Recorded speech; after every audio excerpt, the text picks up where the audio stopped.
Hello friends, स्वागत है आपका आपके अपने चैनल वीएन स्टडी पर। और आज 12 फरवरी के एनटीपीसी के पेपर हो चुके हैं। तो हम लोग देखते हैं आज किस प्रकार के क्वेश्चन पूछे गए। और यदि आप वीडियो में नए हैं तो हमारे चैनल को सब्सक्राइब कर लीजिए, बेल आइकन को प्रेस कर दीजिए और जितना ज़्यादा हो सके इस वीडियो को शेयर कर दीजिए। तो चलिए हम लोग शुरुआत करते हैं आज पहले क्वेश्चन के साथ। और हम लोग देखेंगे कि आज किस प्रकार क्वेश्चन पूछे गए, प्लस उनके कुछ प्लस पॉइंट है वो भी हम लोग देखेंगे। तो चलिए हम लोग शुरुआत करते हैं पहले क्वेश्चन के साथ। पहले क्वेश्चन में जैसा कि पूछा गया था कि आईएलओ किसका आईएलओ की स्थापना कब की गई थी। तो आईएलओ की स्थापना आप सभी लोग जानते होंगे कि 1919 में आईएलओ की स्थापना की गई थी। अगला जो क्वेश्चन उज्ज्वला योजना से पूछा गया है, तो पूछा गया था कि उज्ज्वला योजना किससे संबंध है।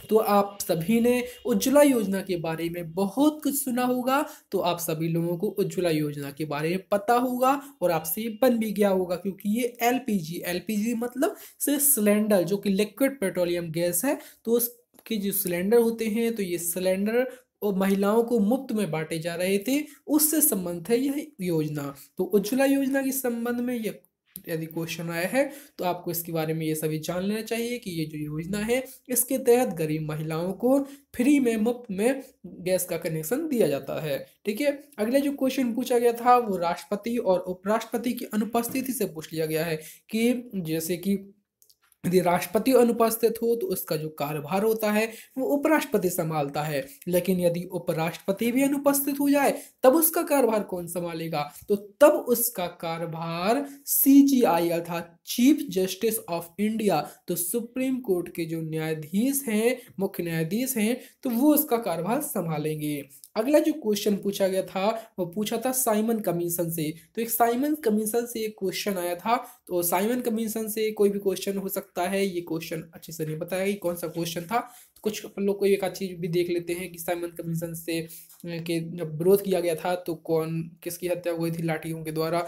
तो जो लाजपत राय थे उनके ऊपर इतनी लाठियां बरसाई गई थी कि उनकी हत्या हो गई थी। अगला जो क्वेश्चन है वो देख लेते हैं हम लोग कि ब्रह्मपुत्र नदी कहाँ से निकलती है। तो जो ब्रह्मपुत्र नदी है ये मानसरोवर झील से निकलती है। कहाँ से निकलती है? मानसरोवर झील जो कि हिमालय में वही स्थित है। तो वहां से मानसरोवर झील से ब्रह्मपुत्र नदी जो है वो निकलती है। अगला जो क्वेश्चन पूछा गया था वो पूछा गया था कि कौन सा ऑपरेटिंग सिस्टम है। तो ऑपरेटिंग सिस्टम या तो पूछा गया था है या फिर नहीं है। तो ऑपरेटिंग सिस्टम कई है जो सभी आप लोग देख लीजिए, जैसे कि विंडो है, इस प्रकार के कई ऑपरेटिंग सिस्टम है जो कंप्यूटर को ऑपरेट करने के लिए जरूरी होते हैं, वो ऑपरेटिंग सिस्टम होते हैं। ठीक है, तो ये सभी आप देख लीजिएगा, कंप्यूटर में थोड़ा पढ़ लीजिएगा तो आपको समझ में आ जाएगा और अच्छे से। 2019 का पद्म विभूषण पूछ लिया गया था कि पद्म विभूषण किसे मिला है। तो आप लोग सब जो पद्म विभूषण हो गए, पद्म भूषण हो गए, ये सभी बहुत अच्छे से देख लीजिएगा क्योंकि इनसे क्वेश्चन बार बार पूछे जा रहे हैं। अगला जो क्वेश्चन पूछा गया था और पद्म विभूषण और पद्म भूषण और ये सभी आपको कमेंट बॉक्स पर जरूर लिखना है। ठीक है, कर्नाटक में केगा क्या है। तो कर्नाटक में केगा जो है एक परमाणु संयंत्र था। क्या था? परमाणु संयंत्र था। और इसके बारे में आप लोग जानते होंगे। और अगला जो क्वेश्चन पूछा गया था वो पूछा गया था आईसीसी का जो वर्ल्ड कप 2019 का हुआ था वो उसका आयोजन कहाँ पर हुआ था। तो इसका जो आयोजन हुआ था वो इंग्लैंड और वेल्स में हुआ था। कहाँ कहाँ हुआ था? इंग्लैंड और वेल्स में। ये काफी दिन चला था, बहुत ही लोकप्रिय रहा, इसलिए आप सभी को पता होगा क्योंकि आप लोग तो वैसे ही क्रिकेट के दीवाने हैं, तो आप लोग जानते ही होंगे। और इसके बाद जो अगला क्वेश्चन देख लेते हैं हम लोग, जो कि पूछा गया था न्यूटन के सेकेंड लॉ से। और आईसीसी का फुल फॉर्म भी पहले हम लोग देख लेते हैं। आईसीसी का फुल फॉर्म क्या होता है, जल्दी बताइए। जी हाँ, सही बताया आपने, इंटरनेशनल क्रिकेट काउंसिल इसका फुल फॉर्म होता है। न्यूटन का सेकंड लॉ क्या होता है? न्यूटन का सेकंड लॉ जो होता है वो होता है ए बराबर एम ए, अर्थात जो बल होता है वो द्रव्यमान गुणे त्वरण के इक्वल होता है। और अगला जो क्वेश्चन पूछा गया था वो इनपुट डिवाइस से पूछ लिया गया था कि इनपुट डिवाइस कौन सा है। तो जो ऑप्शन के अकॉर्डिंग जो है स्कैनर था। बाकी इनपुट डिवाइस में आप लोग समझ सकते हैं कि इनपुट डिवाइस में ऐसा यंत्र होता है जो संकेतों को अंदर पहुंचाता है, जैसे स्कैनर अंदर पहुंचाता है, जो प्रिंटर होता है वो बाहर निकालता है, मतलब आउटपुट डिवाइस हो गया।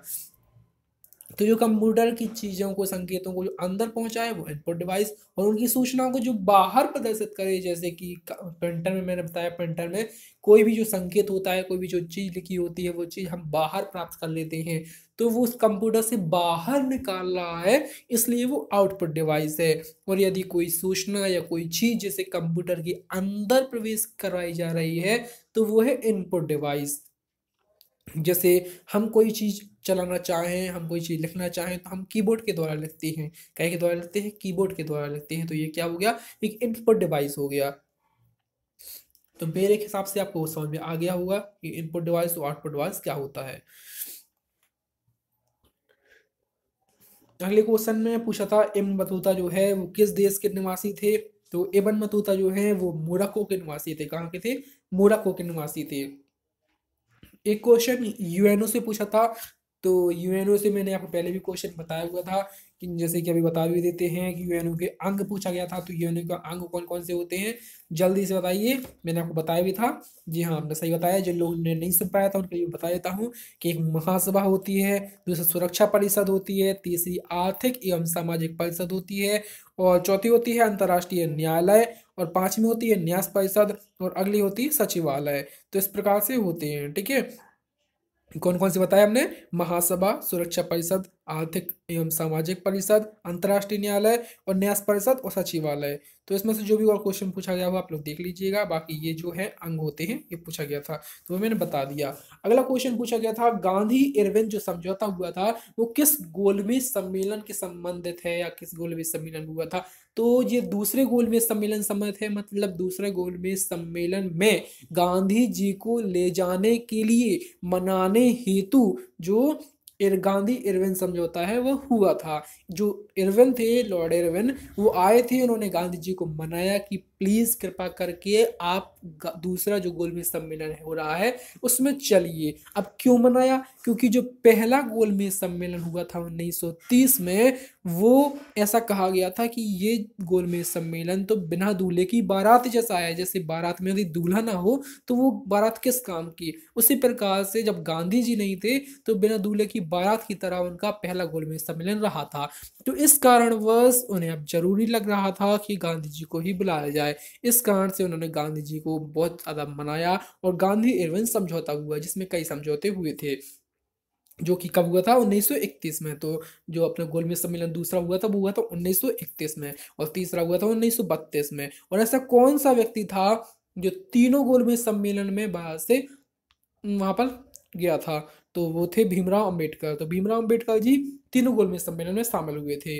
अगला जो क्वेश्चन पूछा गया था वो पूछा गया था कि कंदरिया महादेव कहाँ पर स्थित है? तो कंदरिया महादेव के बारे में आपको बता दें कि ये एक खजुराहो का बहुत प्रसिद्ध मंदिर है। तो बहुत ही प्रसिद्ध टेम्पल है जो खजुराहो में स्थित है। और खजुराहो कहाँ है? मध्य प्रदेश में। तो खजुराहो जो कि मध्य प्रदेश में स्थित है और छतरपुर जिले में स्थित है। तो इससे क्वेश्चन आ गया था। वैसे यहाँ पर राज्य पूछा गया था, तो ये मध्य प्रदेश राज्य में स्थित है। अगला क्वेश्चन पूछा गया था, बैंक रेट क्या है? तो बैंक रेट क्या होती है कि जो आरबीआई है तो वो लोन देती है, उसको बैंक रेट कहते हैं। आपने कहा कि लोन देती है तो क्या हमें लोन दे देगी? नहीं, ऐसी बात नहीं है। आरबीआई जो होती है वो किसी पर्टिकुलर किसी व्यक्ति को कभी लोन नहीं देती, क्योंकि आरबीआई जो है वो बैंकों का बैंक कहलाता है। कई बार क्वेश्चन आ चुका है कि आरबीआई, ऐसा क्वेश्चन आया है कि बैंकों का बैंक किसे कहते हैं? तो आरबीआई को बैंकों का बैंक कहा जाता है। तो इससे आप लोग समझ ही गए होंगे कि यदि बैंकों का बैंक है मतलब ये लोन किसको देगा? ये लोन देगा बैंकों को। तो आरबीआई जो है जो बैंकों को लोन देती है तो उसको बैंक रेट कहते हैं। ठीक है, और जब कम समय के लिए, सिंपल समय के लिए देती है तो ये हो गया, और रेपो रेट हो गया इसी प्रकार से। और जो रिवर्स रेपो रेट होता है उसमें जो बैंक होते हैं वो आरबीआई को लोन देते हैं। तो लोन इस प्रकार से देते हैं क्योंकि वहां रखते हैं तो वो उसका कुछ ब्याज देती है। बाकी बैंक रेट और रेपो रेट में वो कोई ब्याज नहीं देती। तो जैसे ये जब लोन देती है तो बैंक रेट और रेपो रेट में दोनों में ब्याज वो आरबीआई जो है वो लोन देती है। और रिवर्स रेपो रेट में, रिवर्स होता है, रिवर्स मतलब दो उसका उल्टा, तो उसमें लेती है। ठीक है, तो ये सब बहुत अच्छे से याद रखिएगा। मयूर सिंहासन भारत से कौन ले गया था? तो भारत से कौन ले गया था ये क्वेश्चन पूछा गया। तो भारत से नादिर शाह ने जब आक्रमण किया था तो नादिर शाह जो है मयूर सिंहासन ले गया था। जिसमें कि कोहिनूर हीरा भी लगा हुआ था। अगला जो क्वेश्चन पूछा गया है वो पूछा गया है भंगोरिया पर्व जो है किस जनजाति से संबंधित है।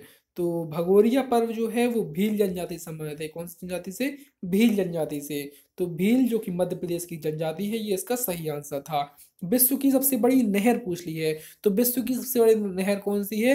विश्व की सबसे बड़ी नहर है सुएज नहर। कौन सी है? सुएज नहर विश्व की सबसे बड़ी नहर है। अगला जो क्वेश्चन पूछा गया था वो पूछा था रेड क्रॉस से, कि रेड क्रॉस की जो स्थापना हुई थी वो कब हुई थी। तो रेड क्रॉस की स्थापना की थी, किसने की थी? हेनरी ड्यूरेट ने की थी। किसने की थी? हेनरी ड्यूरेट ने रेड क्रॉस की स्थापना की थी। और इस प्रकार से ये क्वेश्चन आया था। अगला क्वेश्चन में पूछा गया था कि संसद के जो 2 अधिवेशन होते हैं उनमें मैक्सिमम कितना समय हो सकता है। तो मतलब कितने समय के अंतराल बीच में हो सकता है। मतलब ये कहने का मतलब उनका ये था कि जब कोई संसद के 2 अधिवेशन होते हैं तो उन 2 अधिवेशनों में कितना बीच का गैप दिया जा सकता है ज़्यादा से ज़्यादा। तो ज़्यादा से ज़्यादा 6 महीने। 6 महीने से अधिक समय नहीं होना चाहिए। तो कोई भी 2 अधिवेशन, अर्थात एक अधिवेशन हो गया, अब दूसरा अधिवेशन यदि कराना है तो 6 महीने के पहले पहले कराना पड़ेगा। इसमें 6 महीने से ज़्यादा समय नहीं होना चाहिए, ये एक कंडीशन है। ठीक है, तो इसलिए हर एक जो अधिवेशन होते हैं तो ज़्यादा कम से कम 2 अधिवेशन लगभग हो ही जाते हैं एक साल में, क्योंकि 6 माह के ज़्यादा अंतराल होना नहीं चाहिए। अगला जो क्वेश्चन पूछा था वो पूछा था, पहले आपको ये भी बता दें कि आरबीआई की स्थापना कब हुई थी। तो इसकी स्थापना हुई थी 1835 में। ठीक है, अगला जो क्वेश्चन है वो क्वेश्चन देख लेते हैं हम लोग। क्वेश्चन पूछा गया था कि उड़ीसा के चक्रवात का नाम फेनी जो है वो किस पर रखा गया था। तो किस पर रखा गया था? सर्प, सर्प अर्थात स्नेक पर। तो स्नेक के नाम पर रखा गया था उड़ीसा के चक्रवात का नाम फेनी, क्योंकि सर्प की तरह ये इस टाइप से आता रहा था। अगला क्वेश्चन पूछा गया था कि इसरो जो है, इसरो ने सैटेलाइट एक साथ कब लॉन्च, मतलब जो लॉन्च की थी एक साथ अभी सबसे ज़्यादा, तो कितनी ज़्यादा लॉन्च किए थे और विश्व रिकॉर्ड बना लिया था। तो वर्ल्ड रिकॉर्ड बनाने जो बनाया था अभी इसरो ने, तो कितने सैटेलाइट को एक साथ लॉन्च करके बना लिया था। तो कितने सैटेलाइट लॉन्च किए थे? 104 सैटेलाइट जो है अभी इसरो ने लॉन्च किए थे एक साथ, और इस प्रकार उन्होंने वर्ल्ड रिकॉर्ड बना लिया था। अगला जो क्वेश्चन पूछा गया था वो पूछा था विश्व बाल दिवस। बाल दिवस आप लोग जानते होंगे 14 नवंबर, और कई स्टूडेंट ऐसे हैं जिन्होंने डायरेक्ट 14 नवंबर लगा दिया। अभी जिसने मुझे क्वेश्चन दिए थे वो भी कह रहा था कि सर 14 नवंबर तो सही होगा, बट मैंने कहा नहीं, उसने आप क्वेश्चन ध्यान से पढ़िए ना। क्वेश्चन वो कह रहा है विश्व बाल दिवस। वो सिंपल बाल दिवस कहता है जो अपना बनाते हैं, भारत का बाल दिवस है, राष्ट्रीय बाल दिवस। तो वो अपना जो बाल दिवस है वो 14 नवंबर को मनाते हैं, लेकिन जो विश्व बाल दिवस है वो 20 नवंबर को मनाया जाता है। तो दोनों में डिफरेंस है, और इस डिफरेंस को हमेशा देख के चलिए। जब भी आप बाल दिवस पढ़िए 14 नवंबर, साथ में 20 नवंबर वाला विश्व बाल दिवस भी देख लिया करिए, ताकि आपका ये कंफ्यूजन हमेशा के लिए दूर हो जाए।